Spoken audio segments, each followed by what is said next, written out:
South Sacramento could see about 80 undeveloped acres soon come to market. Sacramento Municipal Utility District gives the nod to 2 urban developers to redevelop its 20-acre site. And the rapidly growing Folsom Ranch will see a new 265-unit apartment project soon come to fruition. Find out all this and more right here on this edition of Project Watch Sacramento.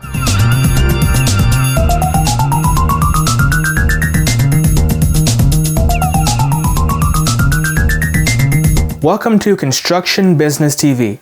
My name is Logan Williams and I am the local reporter and videographer for Sacramento, California.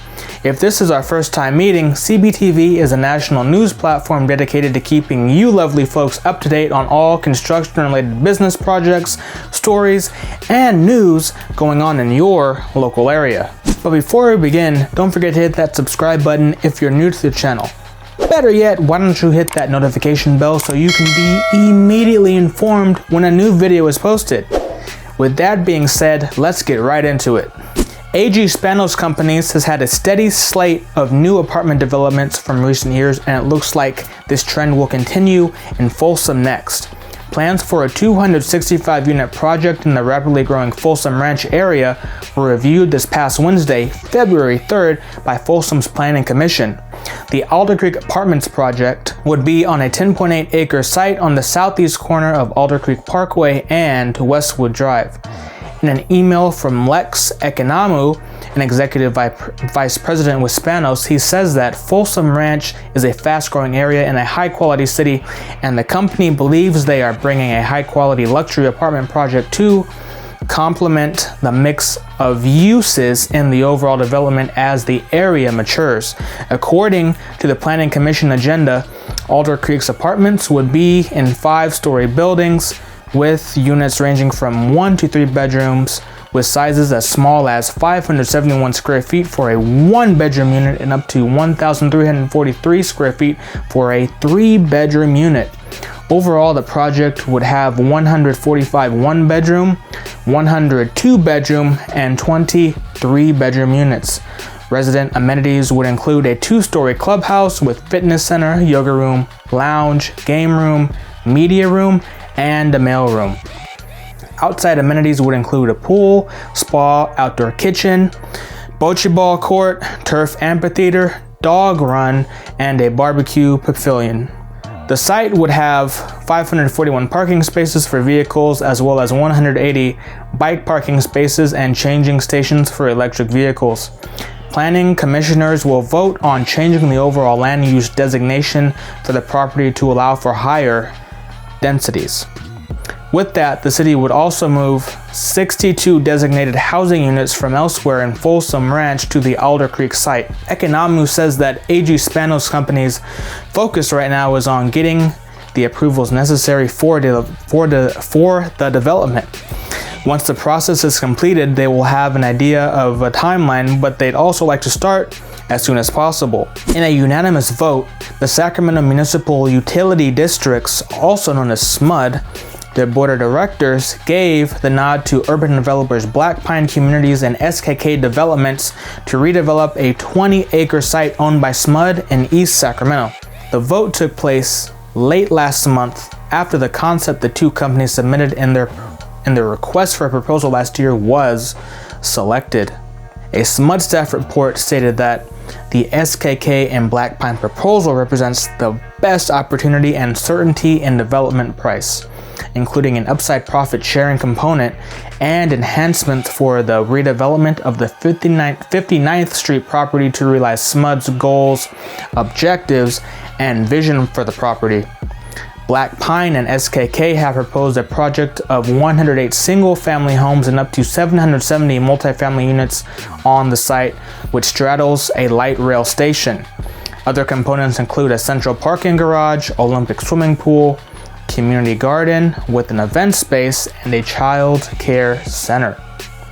Existing buildings on the site would be torn down, though architectural elements of them would be incorporated into the new project, according to the SMUD staff report. The selection begins a due diligence period between SMUD and the development team to refine the proposal and address environmental remediation for the site. northwest of where 59th Street meets Highway 50.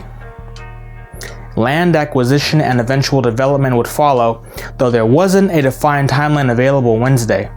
In the SMUD staff report, the SKK and BlackPine proposal got high marks for its specificity, commitment to sustainability, and the value and certainty in community enhancements and investments.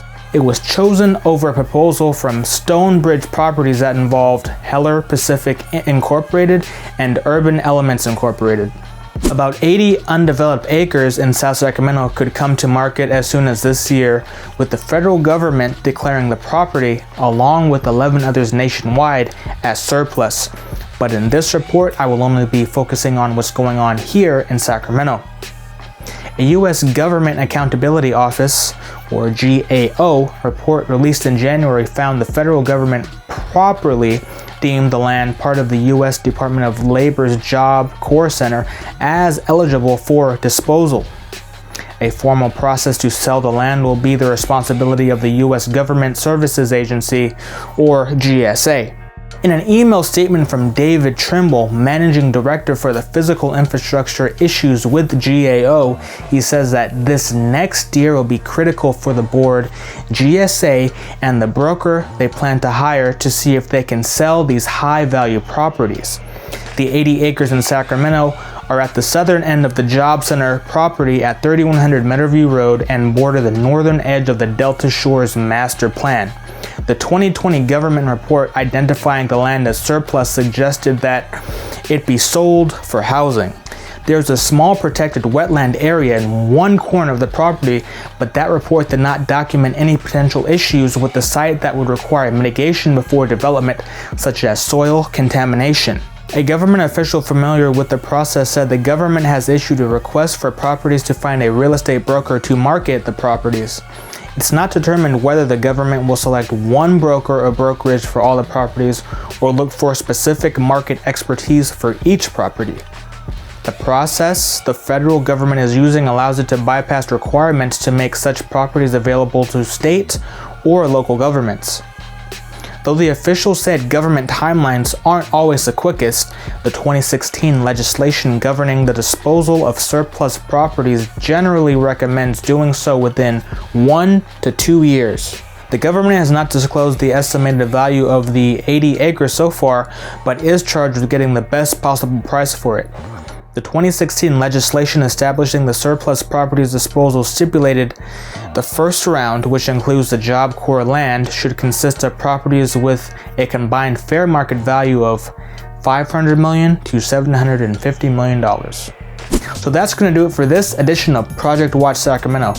If you like this video, don't forget to give it a big thumbs up, but if you didn't for whatever reason, you can go ahead and hit that dislike and thumbs down button, because that's your opinion and you watch the video and you support. But wait, I almost forgot to mention a companion channel to Construction Business TV that's running a promotion where you could win some new power tools valued at over $200, and all you have to do is agree to their terms and help Construction Business TV reach our goal of 2,000 subscribers. I'll provide a link in the details below. For CBTV, this has been Logan Williams reporting out of Sacramento, California. Stay tuned here for more construction business related news, and I'll see you lovely folks in the next one. Until then, so long and farewell.